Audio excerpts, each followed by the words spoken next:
여러분 안녕하십니까? 광주 MBC 뉴스투데이 시작합니다. 먼저 오늘의 주요 뉴스입니다. 광주 복합 쇼핑몰 건설을 위한 유통 대기업의 경쟁이 본격화되고 있습니다. 현대와 신세계는 국내 최고, 호남 최초 등의 기치를 내걸고 뛰어난 시설과 차별화된 콘텐츠를 약속했습니다. 광주시가 식순환이 현실화될 경우 영산강 물까지 끌어다 공급하겠다는 계획을 세웠지만 수질 평가와 시설 설치가 원활하게 추진될지는 미지수라는 지적이 나오고 있습니다. 광주시장이 이르면 내년 2학기부터 모든 중고등학교에서 태블릿 PC를 보급해 1인 1스마트 기기 수업을 실현할 계획입니다. 영암의 한 정수장 지하 물탱크에서 가스가 누출된 사고와 관련해 노동부가 안전 조치가 제대로 이루어졌는지 등 원인 조사에 착수했습니다. 광주 복합 쇼핑몰 건설을 위한 유통 대기업의 경쟁이 본격화되고 있습니다. 현대와 신세계가 복합 쇼핑몰 관련 제안서를 광주시에 잇따라 제출했는데요. 현대백화점 그룹은 국내 최고 수준의 시설을 자신하고 있고 신세계는 호남 최초의 차별화된 콘텐츠를 약속했습니다. 보도에 김영창 기자입니다. 29만 3천여 제곱미터의 전방 일심방직 부지입니다. 부동산 개발기업 휴먼홀딩스 PFB는 해당 부지에 복합 쇼핑몰과 5성급 호텔, 역사문화공원, 랜드마크 타워 건립 등이 담긴 사업 제안서를 광주시에 제출했습니다. 가칭 챔피언스 시티로 스포츠와 관광, 문화예술 등 다양한 여가시설을 하나로 연결한다는 계획입니다. 현대백화점 그룹은 이곳 전체 부지 가운데 3만 3천 제곱미터의 복합 쇼핑몰, 더 현대 광주 건립 계획이 담긴 사업 제안서를 제출했습니다. 더현대 광주는 친환경, 테크, 로컬 등 모든 세대를 아우르는 다양한 문화 테마가 융합된 국내 최초의 문화 복합몰로 지역사회와 선순환하며 함께 성장하고 서울에 있는 더 현대 서울보다 주차장과 건물 통로 등 모든 공간의 연면적이 1.5배 크고 명품 관과 K-팝 등을 내세워 국내 관광객은 물론 해외 관광객 유치에도 적극 나서겠다는 계획입니다. 광주 신세계도 사업 제안서를 내며 본격적인 경쟁에 뛰어들었습니다. 우선 현재 운영 중인 백화점 인근 이마트 부지와 주차장 부지를 하나로 묶어 지하 6층에서 지상 7층으로 된 광주 신세계 아트앤컬처파크를 조성할 계획입니다. 호남 최초로 3대 명품 브랜드를 입점하고 미술관급 갤러리와 옥상공원 등을 조성한다는 겁니다. 28년간 현지 법인으로 함께 성장해온 지역 대표 기업으로서 기존 광주 신세계의 가치를 계승하고 차별화된 콘텐츠와 브랜드 가득 채운 지역민의 원하는 명소를 강기정 광주시장은 유통기업들의 사업 제안서가 대체적으로 만족스럽다는 반응을 보였습니다. 저희들이 발표했던 그 원칙 이런 내용들을 나름대로 담기 위해 노력이 있었다 이렇게 보여집니다. 광주시는 투명성과 공정성, 공공성이라는 원칙 아래 대기업들과 협상에 나설 것이라고 밝혔습니다. 현대와 신세계 그리고 롯데 등 유통 대기업들이 사업 제안서를 직접 제출하거나 준비 중인 상황이어서 복합 쇼핑몰 건설 경쟁이 날이 갈수록 치열해질 것으로 전망됩니다. MBC 뉴스 김영창입니다.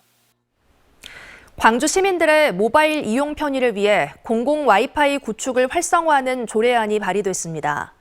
광주시의회 김나윤 의원이 발의한 공공 와이파이 제공과 이용 활성화 조례안은 스마트폰 등 무선기기가 확산되는 상황에서 지역 간, 계층 간 모바일 격차를 줄이기 위한 것으로 오는 28일 본회의 통과를 앞두고 있습니다. 광주의 공공 와이파이 구축은 서울의 40% 수준에 머물고 있는데 조례안이 통과되면 이용자 편의는 물론 통합관리센터를 통한 체계적인 관리를 할 수 있을 것으로 기대됩니다. 오늘은 첫눈이 내린다는 절기 소설입니다. 이 무렵이면 날이 급격히 추워진다고 하는데요. 오늘 눈과 추위 소식보다는 흐린 날씨 속 비가 내리겠습니다. 현재 하늘 모습 보시면 구름 많이 지나고 있습니다. 출근길 하늘 모습 흐린 모습이고요. 저기압의 영향권에 들면서 오늘 늦은 오후부터는 비가 내리겠습니다.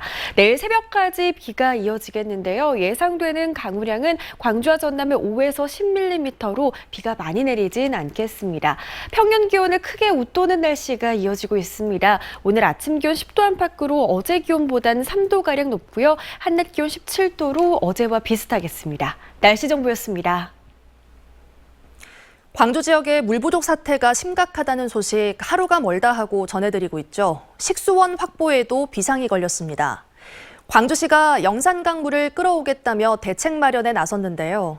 마실 수 있는 수준인지 평가하고 시설을 설치하는 데만 최소 5달이 예상돼 동복댐 고갈 시기까지 식수가 원활히 공급되지 않을 수도 있는 상황입니다. 임지은 기자가 취재했습니다.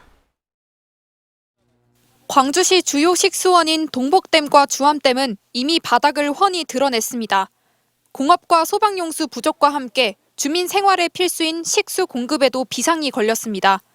특별 재난지역 선포 건의를 논의 중인 광주시는 중장기적 대책을 강구하고 나섰습니다.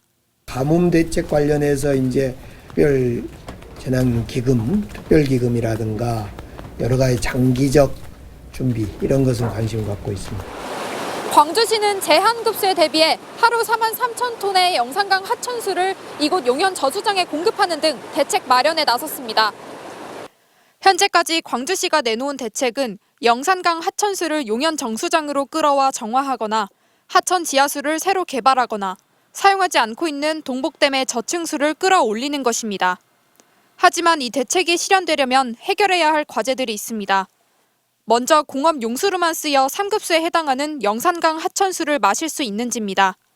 현재 환경정책기본법에 따르면 광주 시민들의 식수는 1급수를 유지하고 있는데 용현 정수장 시설로 영산강 물을 마실 수 있도록 할 수 있는지 타당성 조사를 할 계획이지만 아직 뚜렷한 방법과 계획은 없습니다. 설령 용현 정수장으로 정화가 가능하다고 해도 물을 끌어오는 관과 펌프를 추가 설치해야 하는데 이 작업에만 최소 5달이 걸려 동복댐 고갈이 예상되는 내년 3월 말까지는 식수 공급이 원활하지 않을 수 있습니다. 직접 생활용수의 공급이 가능한지 아니면 그냥 일반적인 물로만 사용을 할지를 최종적인 것은 타당성 조사 결과가 끝나는 그때. 한편 소방당국은 소방용수 공급을 위해 시내 하천과 저수지를 전수조사했는데 절반 이상이 이용할 수 없는 곳으로 나타났습니다. 오늘은 환경부 장관이 동복댐을 방문합니다. 광주시는 동복댐을 식수원으로 하는 동구와 북구 주민들이 비교적 물이 더 남은 주암댐 물을 사용할 수 있도록 이 자리에서 건의할 것으로 알려졌습니다. MBC 뉴스 임지은입니다. 1973년 기상관측 이래 최악의 가뭄을 맞은 전라남도가 모든 수단을 동원하기로 했습니다. 전라남도는 도지사를 본부장으로 하는 가뭄대책본부를 가동하고 특별교부세와 예비비, 내년 본예산을 비롯한 가용 재원을 모두 동원해 관정 개발과 해수 담수화, 배수로 준설 등을 추진하고 물절약 운동을 적극적으로 펼치기로 했습니다. 전남 지역 주요 상수원의 저수율이 35%로 심각 단계고 농업용 저수지도 평균 48%에 그치고 있습니다. 임금과 수당 등에서 처우 개선을 촉구하고 있는 광주 학교 비정규직 노조가 오는 25일 총파업을 선포했습니다. 광주 학교 비정규직 연대회의는 광주시 교육청에서 기자회견을 열고 정부가 수당 지급에서 비정규직을 차별하고 실질 임금을 깎으려는 시도를 하고 있다며 전국 총파업에 동참할 계획이라고 밝혔습니다. 이번 총파업은 노조원 86.8%의 동의로 의결됐고 광주 200여 개 학교가 동참하기로 해 오는 25일 급식 돌봄 등의 차질이 예상됩니다. 순천만 야생조류에서 조류 인플루엔자 항원이 잇따라 검출되고 있습니다. 지난 17일 순천 해룡면에서 18일에는 안풍동에서 각각 발견된 흑두루미 폐사체를 검사한 결과 H5형 AI 항원이 검출됐고 고병원성 여부는 3일에서 5일 뒤에 나올 예정입니다. 전남에서는 지금까지 장흥 가금농장 한 곳을 비롯해 강진만과 순천만 야생조류에서 고병원성 AI가 잇따라 발생했습니다.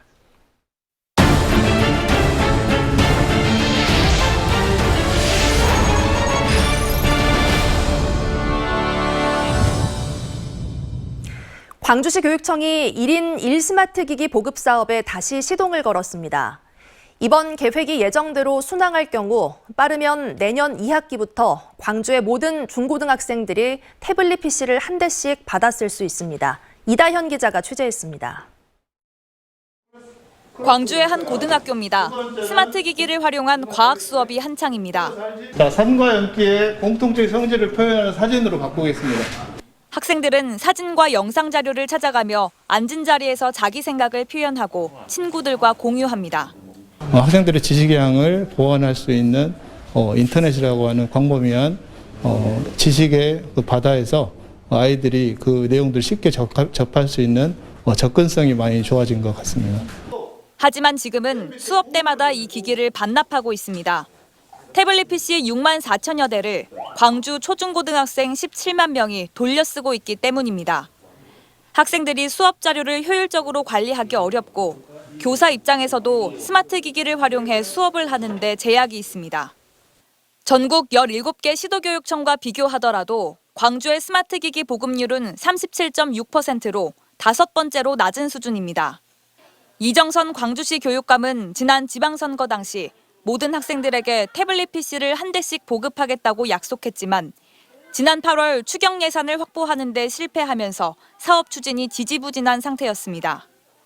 그러다 최근 광주시 교육청이 스마트 기기 보급 명목으로 659억을 내년도 본 예산에 편성했습니다. 중학생들에게 노트북 4만 3천 대, 고등학생들에게 태블릿 PC 2만 3천 대를 보급한다는 계획입니다. 무선 환경에서 원활히 학교에서 쓸 수 있도록 하기 위해서 저희가 그 통신망 부화 대책, 과부하 대책을 이제 마련을 했고요. 예산안 심사와 확정은 다음 달 중순 이루어질 예정입니다. 준비 부족을 지적받으며 제동이 걸렸던 시교육감 공약 사업이 이번에는 끝까지 추진될 수 있을지 기로에 놓였습니다. MBC 뉴스 이다현입니다. 지방대학의 소멸위기 극복을 위해서는 수도권 대학 입학 정원 감축이 필요하다는 지적이 나왔습니다.